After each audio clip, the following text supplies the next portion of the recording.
आपने किसी से प्यार किया और एक एक्सीडेंट की वजह से आप सब कुछ भूल जाओ, या फिर से उनके पास वापस जाने का रास्ता आप ढूंढ पाओगे।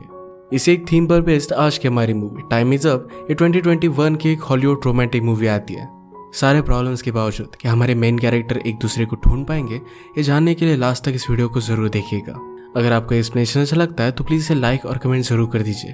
तो बिना किसी देरी के एक्सप्लेनेशन स्टार्ट करते हैं। मूवी स्टार्ट होते ही हमारी मेन कैरेक्टर हमसे कहती है कि हमेशा जब पार्टिकल्स क्रिएट होते हैं वो एक दूसरे से टकराते हैं और एक दूसरे में समा जाते हैं। एक बार वो दोनों मिल गए, उसके बाद अगर वो जुदा भी हो गए फिर भी एक दूसरे को कैरी करते रहते हैं।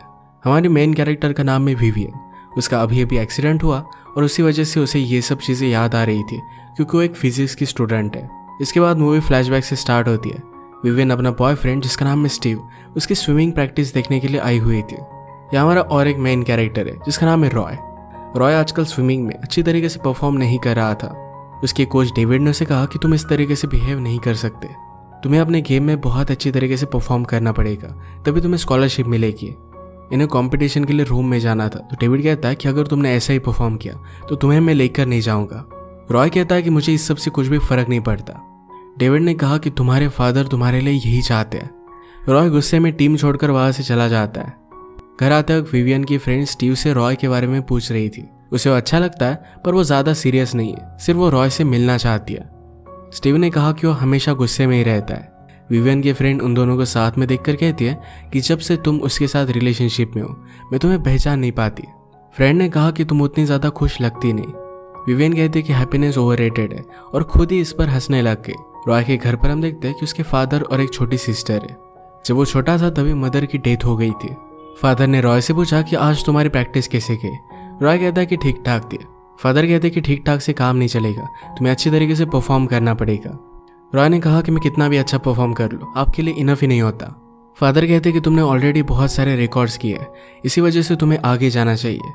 पैरेलल में हम देखते हैं आजकल विवियन के फादर घर से ज़रा दूर रह रहे थे। ये सब हमेशा फ़ोन पर अच्छे से बात करते हैं और एक हैप्पी फैमिली थी। विवियन की कॉलेज एंट्रेंस एग्ज़ाम आ रही थी और इसके लिए बहुत ही ज़ोरों से स्टडी करती है।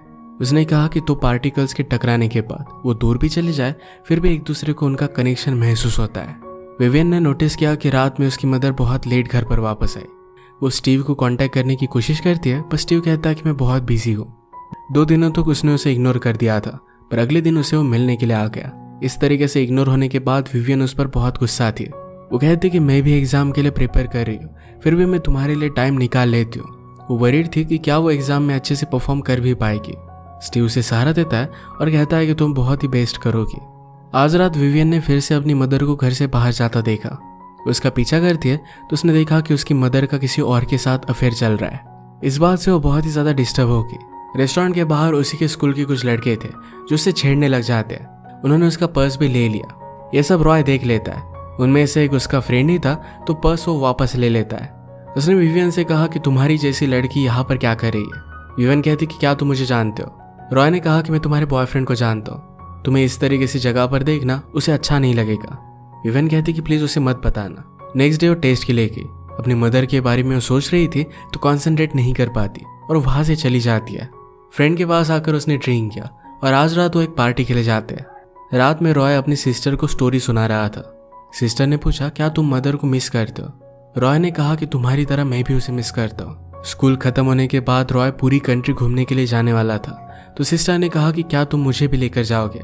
रॉय ने कहा कि हर एक को अपने खुद के एक्सपीरियंस लेने चाहिए, पर वो उसके लिए जिस भी जगह पर जाएगा वहाँ से गिफ्ट लाने वाला है। वो एक बहुत ही अच्छा ब्रदर था।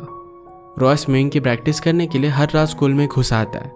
उसने आज नोटिस किया कि स्टीव और डेविड इन दोनों में अफेयर चल रहा है। डेविड के जाने के बाद स्टीव ने रॉय को देखा। उससे पूछता है कि तुमने क्या देखा। रॉय ने कहा कि मैं बहुत टाइम से यहाँ पर हूँ। स्टीव कहता है कि तुम यहाँ पर कर क्या रहे हो। रॉय ने कहा कि हर रात मैं यहाँ प्रैक्टिस के लिए आता हूँ। स्टीव ने कहा कि इस तरीके से रात में आना इलीगल है। मैंने अगर डेविड को बता दिया तो हमेशा के लिए तुम्हारी स्कॉलरशिप चली जाएगी। हम दोनों के बारे में कभी भी किसी को भी मत बताना। वो उसे इंसल्ट कर निकाल देता है। रॉय फिर पार्टी में पहुंच गया। पार्टी में विवियन के साथ वो डांस करने लगता है। अचानक से उसकी फ्रेंड की किसी से फाइट हो गई। रॉय ने अपने फ्रेंड को बचा लिया। यहाँ पुलिस आ जाते हैं उससे पहले वो निकल जाता है। विवियन भी उसके पीछे पीछे गई। विवियन ने कहा कि तुम ऐसे फ्रेंड के साथ क्यों रहते हो। रॉय ने कहा कि हम बचपन के फ्रेंड्स हैं, इस तरीके से वो फ्रेंडशिप नहीं तोड़ सकता। रॉय ने पूछा कि तुम यहाँ पर कर क्या रही हो। विवेन ने कहा कि वो एक सीक्रेट है, अगर तुम अपना सीक्रेट मुझे बताओगे तो मैं भी अपना सीक्रेट तुम्हें बता दूंगी। वो कहती कि मेरी एक टेस्ट थी पर मैं आज गई नहीं। रॉय कहता है कि हर रात मैं प्रैक्टिस के लिए स्विमिंग पूल में जाता हूँ। विवेन ने नोटिस किया कि रॉय के मुंह से खून आ रहा था। वो उसके लिए आइस लेने के लिए गई, पर जब वो वापस आए तो रॉय वहां पर नहीं था। रात में वो ड्रीम करती है कि उसके साथ इंटीमेट हो रही है। अगले दिन रॉय अपने कोच से मिलने के लिए आया। उनसे कहता है कि मैं डर गया था, मुझे लगा था कि मैं फेल हो जाऊंगा, इसी वजह से मैंने प्रैक्टिस छोड़ दी। कोच ने कहा कि मेरा टाइम मेजर करो। उसे एक क्लिप लगा कर दिखाते हैं और एक बहुत ही अच्छा रिकॉर्ड टाइम था। उन्होंने कहा कि मैं डरता नहीं, इसी वजह से मेरे अच्छे रिजल्ट आते हैं। अगर तुमने अपना डर छोड़ दिया तो तुम भी अच्छे से परफॉर्म कर सकोगी। रॉय ने कहा कि अब मुझे फिर से टीम में आना है। कोच ने कहा कि स्टीव से अच्छा तुम रिकॉर्ड बनाओ, उसके बाद तुम टीम में आ सकते हो। इनकी प्रैक्टिस देखने के लिए विवियन और उसकी फ्रेंड पे आई हुई थी। रॉय सब कुछ डर छोड़कर स्विमिंग करता है और वो फर्स्ट आ गया। अब वो फिर से टीम में था। कल रात रॉय की वजह से विवियन ने पार्टी छोड़ दी थी और वहां पर स्टीव से मिलने वाला था, तो उस पर वो गुस्सा हो जाता है। विवियन ने कहा कि पहले तो तुम मुझे इग्नोर कर रहे हो, इसके बाद मुझ पर ही गुस्सा हो रहे हो। स्टीव कहता है कि आजकल तुम्हारा अटेंशन कहीं और ही है। विवियन ने कहा कि कल मेरा एग्जाम था, तुमने इसके बारे में भी मुझे नहीं पूछा। तुम्हें हमारी रिलेशनशिप के लिए फाइट करना पड़ेगा, वरना ये सब वर्थ इट नहीं है। अपना प्रैक्टिस का नाम लेकर स्टीव वहां से चला गया। विवियन घर आई तो उसके फादर भी आए हुए थे। वो उसे टेस्ट के बारे में पूछते हैं। उन्होंने कहा कि अगर तुम्हारी टेस्ट अच्छी भी नहीं की पर फिर भी कोई भी प्रेशर नहीं है। मदर ने कहा कि ऐसा थोड़ी है, विवियन को अपनी टेस्ट सीरियसली लेनी चाहिए।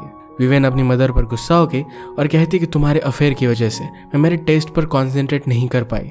फादर इस पर ज्यादा रिएक्ट नहीं करते। विवियन ने कहा क्या आपको ये सब पता था? फादर ने कहा कि हम दोनों ने 1 साल से ब्रेक लिया है, तुम नेक्स्ट ईयर कॉलेज चली जाती और उसके बाद हम डिवोर्स लेने वाले थे। इस बात से विवियन को बहुत ज्यादा बुरा लगा। उसे स्टीव की जरूरत थी पर वो अपनी कंपटीशन के लिए रोम चला गया। विवियन भी उसे सरप्राइज करने का डिसाइड कर दिया और वो भी उसके पीछे पीछे रोम आ गई। स्टीव के होटल में आने के बाद वो मैनेजर से कहती है कि मैंने अपनी कीज लॉस्ट कर दी है। विवियन के साथ उसका सामान था, तो मैनेजर समझ गया कि झूठ कह रही है। विवियन फिर उसे सच सच बता देती है कि मैं मेरे बॉयफ्रेंड को सरप्राइज देना चाहती हूँ। मैनेजर ने कहा कि मैं तुम्हें रूम तक छोड़ दूंगा, अगर तुम्हारा बॉयफ्रेंड तुम्हें पहचान लेता है तो तुम यहाँ पर रुक सकती हो। लिफ्ट से बाहर निकलने के बाद उसे रॉय दिखा तो प्रिटेंड करती है कि रॉय ही उसका बॉयफ्रेंड है। मैनेजर के जाने के बाद रॉय ने पूछा कि तुम यहाँ पर कर क्या रही हो? विवियन ने कहा कि मैं स्टीव को सरप्राइज देना चाहती हूँ। रॉय ने उसे स्टीव का रूम बता दिया। थोड़े टाइम तक उसने स्टीव का वेट किया और रॉय उसके रूम के बाहर ही खड़ा था। उसने पूछा कि स्टीव कहाँ है? रॉय ने कहा कि वो मॉर्निंग से प्रैक्टिस में गया है, शायद उसे आने में लेट होगा। तुम मेरे साथ सिटी देखने के लिए आ सकती हो।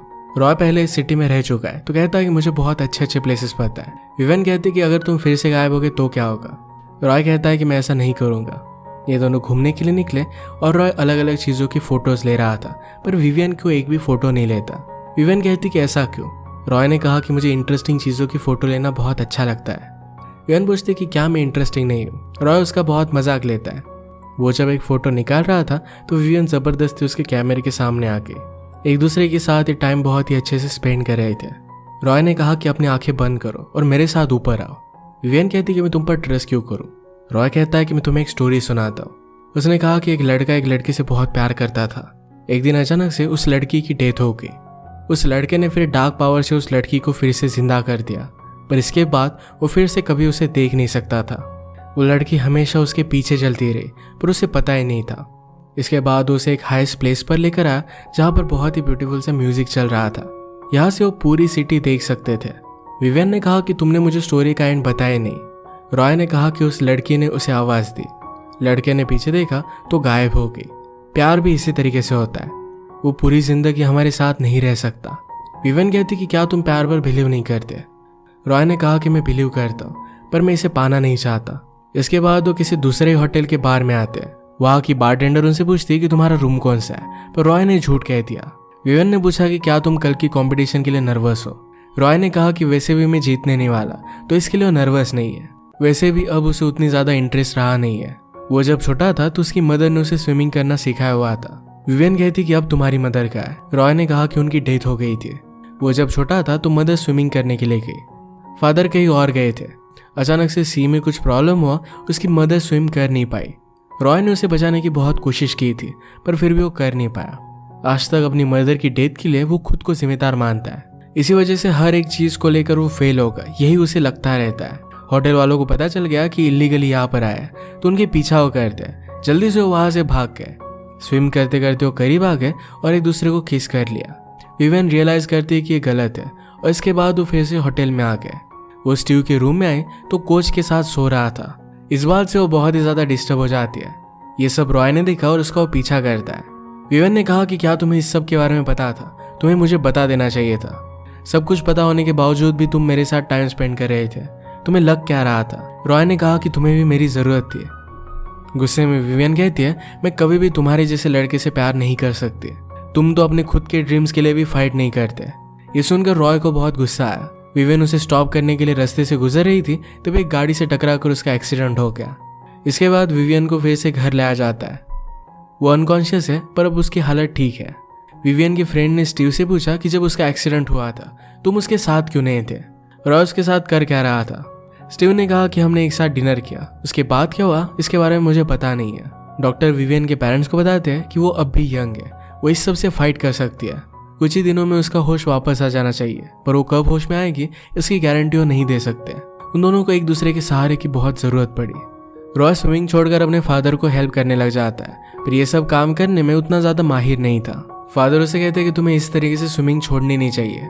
रॉय ने कहा कि वैसे भी मेरी टीम को मेरी कोई भी जरूरत नहीं थी। जहां पर वो रिप्लेस हो सकता है ऐसी चीज के लिए मेहनत नहीं करना चाहता। फादर ने पूछा कि अब विवियन कैसी है? रॉय कहता है कि अब भी वो अनकॉन्शियस है। फादर कहते हैं कि बाकी काम मैं कर लूंगा, जाकर तुम उसे मिलकर आओ। रॉय हमेशा उससे रात में मिलने के लिए आता था, तो नर्स ने पूछा कि क्या तुम उसके बॉयफ्रेंड हो? रॉय इसके लिए मना करता है तो नर्स उसे मिलने के लिए सिर्फ 5 ही मिनट देती है। रूम में उस ऊंची जगह पर विवियन और रॉय जो सॉन्ग सुन रहे थे उसी सॉन्ग को प्ले करता है। ये प्ले कर वो चला गया। ये सुनते सुनते ही विवियन को होश आ गया। डॉक्टर उसे पूछते कि क्या तुम कुछ याद कर पा रही हो? विवियन ने कहा कि एक्सीडेंट के 1-2 दिन पहले का मुझे कुछ भी याद नहीं है। इसका मतलब है उसकी और रॉय की रिलेशनशिप के बारे में उसे कुछ भी याद नहीं है। उसे लगता था कि स्टीव अब भी उसका ही बॉयफ्रेंड है। विवियन के पेरेंट्स को बहुत ही अच्छा लगता है। विवियन जब उस हालत में थी तो वो भी एक दूसरे के करीब आ गए थे। घर पर आने के बाद विवियन ने रॉय ने उसका जो फोटो लिया था ये अपने पॉकेट में देखती है, पर उसे कुछ भी याद नहीं आता। फ्रेंड ने पूछा कि तुम्हें क्या महसूस हुआ था? विवियन ने कहा कि मुझे लगा था कि जैसे हमेशा कोई मेरे पास है। स्टीव उससे मिलने के लिए आता है तो विवियन ने पूछा कि क्या तुमने मेरे कुछ फोटोज लिए थे? रॉय ने लिया हुआ अपना फोटो उसे दिखाती है, पर स्टीव कहता है कि मैंने ही ये फोटो लिया था। विवियन ने कहा कि दूसरे फोटोज का है। स्टीव ने कहा कि तुम्हारे एक्सीडेंट के बाद मैं जल्दी से पैक कर रहा था और उसमें तुम्हारे फोटो होटल में ही रह गए। विवियन के फ्रेंड को इस बात पर बिलीव नहीं होता। वो डायरेक्टली रॉय से मिलने के लिए आए। उसे पूछा कि क्या वो फोटोज तुमने लिए थे? रॉय ने कहा कि मैंने लिए थे। वो पूछती कि क्या तुम्हारे बीच में कुछ हुआ था? रॉय कहता है कि वो सब बहुत ही कॉम्प्लिकेटेड है। फ्रेंड ने कहा कि स्टीव झूठ कह रहा है। उसने कहा कि उसने ही सब फोटोज लिए थे। तुम्हें जाकर विवियन को सब कुछ सच सच बता देना चाहिए। रॉय को लगता है कि विवियन अगर उससे दूर रहे तो यही ठीक होगा। रॉय का चेहरा देखकर फादर पूछते कि क्या हुआ? रॉय ने कहा कि विवियन को होश आ गया। फादर कहते कि इसमें तुम्हारी कोई भी गलती नहीं थी। रॉय कहता है कि मैं जिससे भी प्यार करता हूँ वो हर्ट हो जाता है। फादर ने कहा कि तुम्हारे मदर को मुझे प्रोटेक्ट करना चाहिए था। तुम वैसे भी कुछ कर नहीं सकते थे। तुम्हारी मदर के गुजर जाने के बाद मैं तुम लोगों से जरा दूर हो गया। इस सब में मेरी गलती थी। इसमें तुम्हारा कोई भी फॉल्ट नहीं है। फादर ने कहा कि जाओ और विवियन से बात करो। उन्होंने उसके लिए एक स्पेशल कार भी बनवाई थी जो उसे गिफ्ट दे देते हैं। विवियन अपने पेरेंट्स के साथ डिनर पर गई थी तो रॉय अपने फ्रेंड को लेकर उसके घर में घुस जाता है। उसके लिए उसने एक सरप्राइज प्लान किया। अपने पेरेंट्स को एक साथ देखकर विवियन को याद आ जाता है कि इन दोनों में डिवोर्स होने वाला था। वो कहती कि तुम लोगों को मेरे सामने प्रिटेंड करने की कोई भी जरूरत नहीं है। पेरेंट्स कहती कि ऐसा कुछ भी नहीं है। तुम जब हॉस्पिटल में थी तो हम दोनों फिर से करीब आ गए। हमें रियलाइज हुआ कि हम दोनों को एक दूसरे की अब भी जरूरत है। विवियन जब घर पर आए तो रॉय ने जो भी सब फोटोज लिए थे इस सब कुछ उसके बेडरूम में लगा दिए थे। पहले तो विवियन को लगा कि स्टीव ने ही लगाए, पर बाद में उसे रॉय की याद आ जाती है।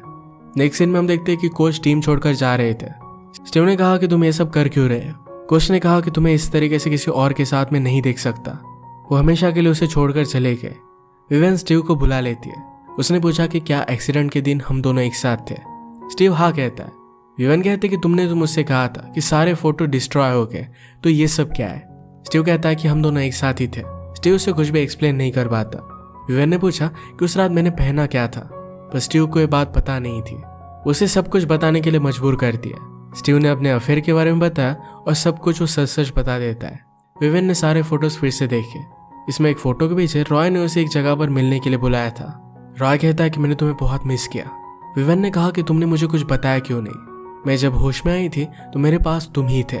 रॉय कहता है कि मैं मेरे तरीके से बताने की कोशिश कर रहा था। जब से एक्सीडेंट हुआ मैं तुम्हारे बारे में सोच रहा हूँ। विवेन ने कहा कि एक्सीडेंट के बाद बहुत बुरी चीजें हुई। रॉय कहता है कि हमें इस रिलेशनशिप को और एक चांस देना चाहिए। वो फिर किस करते हैं, उसके बाद दोनों इंटीमेट हो गए। रॉय अब यहाँ से निकलकर पूरी कंट्री घूमने वाला था, तो विवियन भी उसके साथ जाने का डिसाइड कर लेती है और अब ये दोनों एक साथ थे। विवियन हमसे कहती है कि प्यार में कितनी भी मुश्किल आए दो लोग फिर से एक दूसरे से मिल ही जाते हैं। इसी के साथ ये मूवी एंड हो जाती है। अगर आपको एक्सप्लेनेशन अच्छा लगा तो प्लीज़ इसे लाइक और कमेंट जरूर कर दीजिएगा। बहुत सारी मूवीज़ लेकर आते रहता हूँ, तो प्लीज़ चैनल को सब्सक्राइब कर दीजिए और बेल नोटिफिकेशन आइकन दबाना मत भूलिएगा। हम फिर से मिलेंगे और एक नई मूवी के साथ। तब तक के लिए थैंक यू और आप अपने आप का ख्याल रखिए।